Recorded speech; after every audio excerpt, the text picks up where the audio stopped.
So we continue with laws of Yom Tov. Okay. So our topic is chapter 31, treatment of illness and injuries. So last time we spent some time, and I think we gave good examples and discuss all of the different stages, types of sick people, right?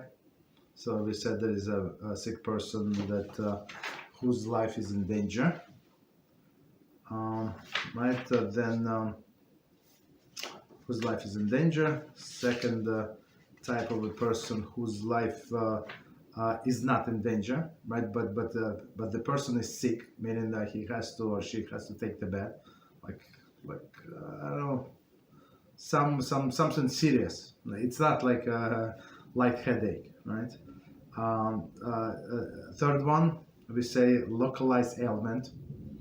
Like you can walk, you can perform, but you feel discomfort. And the fourth is a minor ailment, right? Some like minor headache, some minor rash, like basically, right? That's yeah.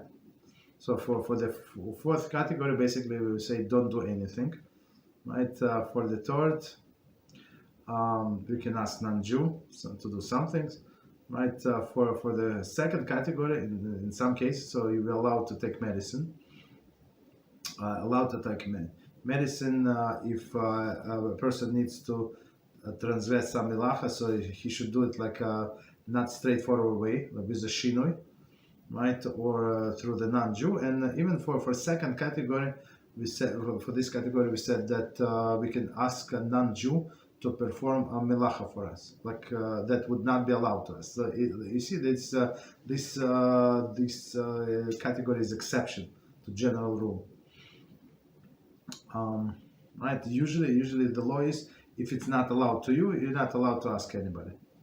But there are some exceptions. Okay, and then the first category was sick persons who live in danger. So we put aside all of the Shabbos restriction or Yom Tov's restriction until the situation is resolved. Okay, and we can do anything, whatever needed for that category. Okay. Okay, so and then okay, so we start with the section 10, and now topic summary of the laws. Okay, beautiful. So we're going to summarize the laws and explain what needs to be explained. And it says doing melacha or providing medication for ill person. Okay. Okay, so melacha and medication, two separate things. So melacha is one of 39 melachas. Providing medication, it's actually rabbinical, right? Rabbinical based on talada. Talada meaning the grinding, right? So people will grind medicine. Okay. It is prohibited to do the melacha for the sake of fulfilling the special needs of an ill person. Okay, so it is in general. So in general, it is prohibited, but in some cases, as we did even today during the review, that they actually allowed. But in general, it is prohibited to do melacha for the sake of fulfilling special needs of ill person. Okay, so we're not talking about first category. First category, life in danger, it's out of the question. You can do whatever you need to do, and just to remind us, we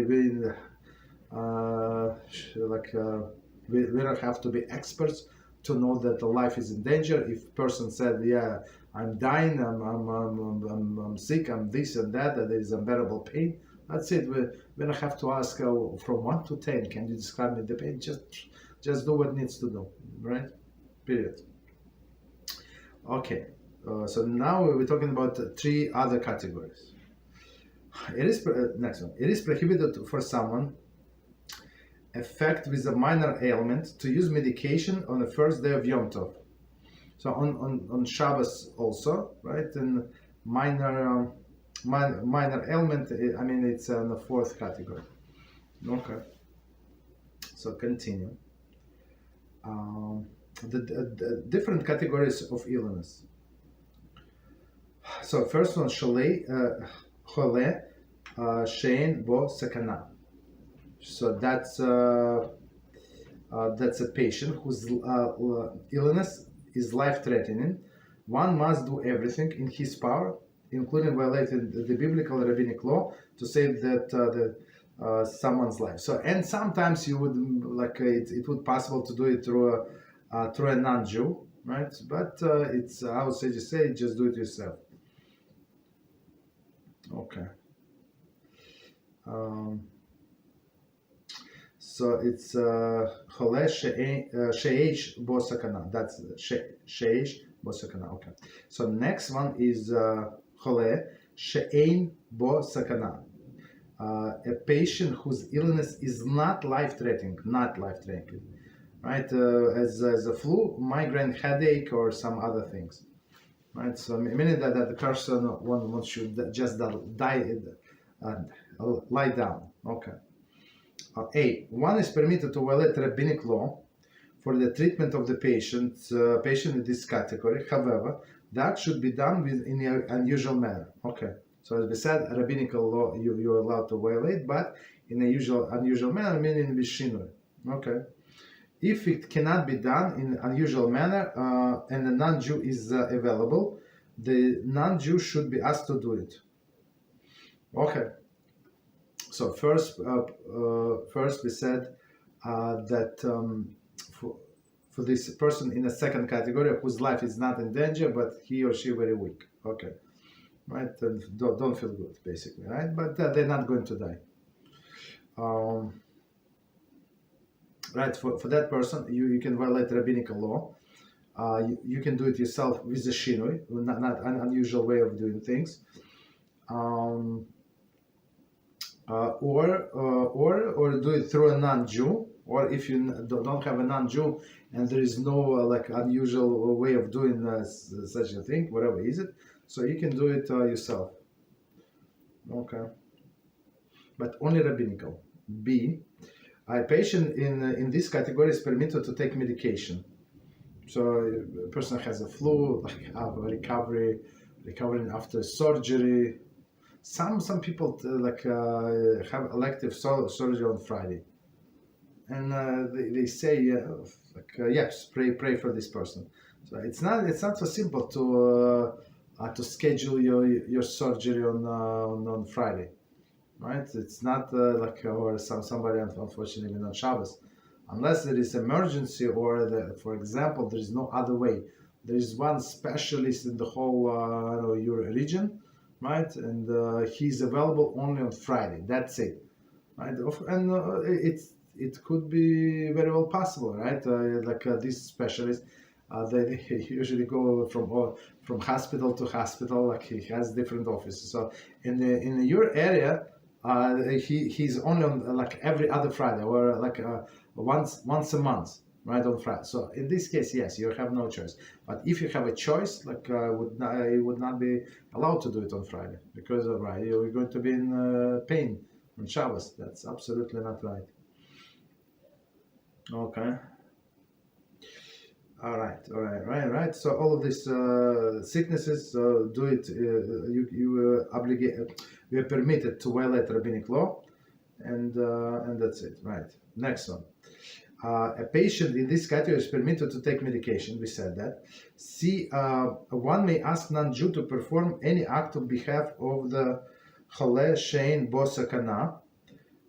So it means that the person whose life is not in danger, including melacha that is prohibited biblically. So what does it mean? So you can ask him, this non-Jew, to call the doctor and say, doctor, he has a fever. The fever is not going down, right? And doctor said, okay, I'm sending prescriptions to your pharmacy, right? And of course, the pharmacy have to go there, you have to get, and you have to pay, right? Nobody is going to give you for free. I mean, maybe if they know you and you say that,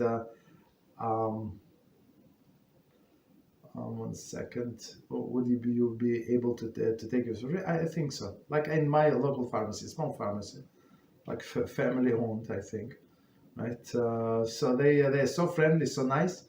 I mean, of course they take whatever deductibles, whatever you have to give, but if like a few times I forgot my wallet. I didn't have time. I didn't have money. I said, can I bring lettuce? Absolutely. Of course, I brought money later, but if needed, for example, on Shabbos, these people would allow it to take without money. But here, but okay, so call the doctor for prescription, one thing, right? Then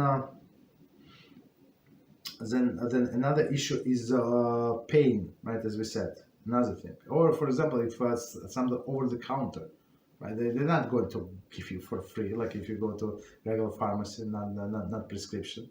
I mean, if they then do not know you, right?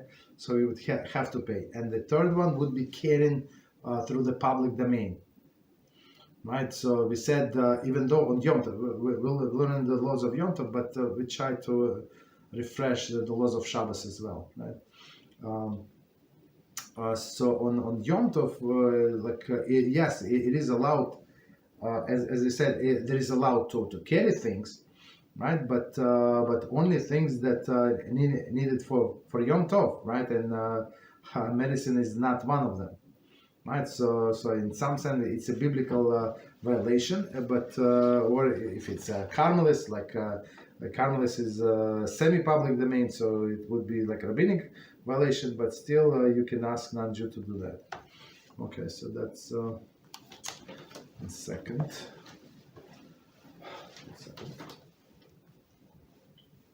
Just 1 second. Okay. So next one, localized ailment. So it's a third category. For example, ordinary headache. Okay. Or a foot-ache, something like backache. People have backaches, right? Problem with the ears, like right, with other things, right? A Jew is forbidden to violate any biblical or rabbinical prohibitions. One may ask non-Jew to perform an act which involves only rabbinic transgression for this third category, right?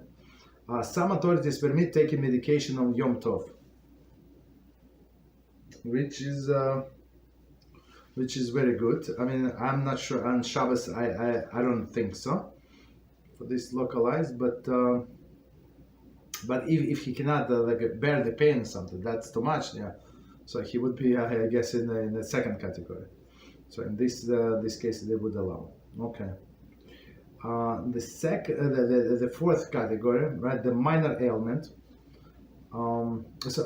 Before we continue, so this localized ailment. So we said a Jew himself cannot do any violate any biblical or rabbinical prohibition, but he can ask non-Jew to do to perform some melacha that violates only rabbinic prohibition. Okay, and the fourth, right, is minor ailment. For example, sore throat. Okay. It is forbidden to transgress any biblical or rabbinical prohibition or to ask non-Jew to perform a prohibited act. But for this sore throat, I mean, you can do natural things, right? You can drink tea with honey, with lemon. I mean, all of this. I mean, it's food, right? So food are never forbidden, right? And even if you take you eating this food or drinking this drink because of the mostly because of the ailment, it does not make any difference. Okay, so of course don't say it out loud, but you can drink your tea with lemon.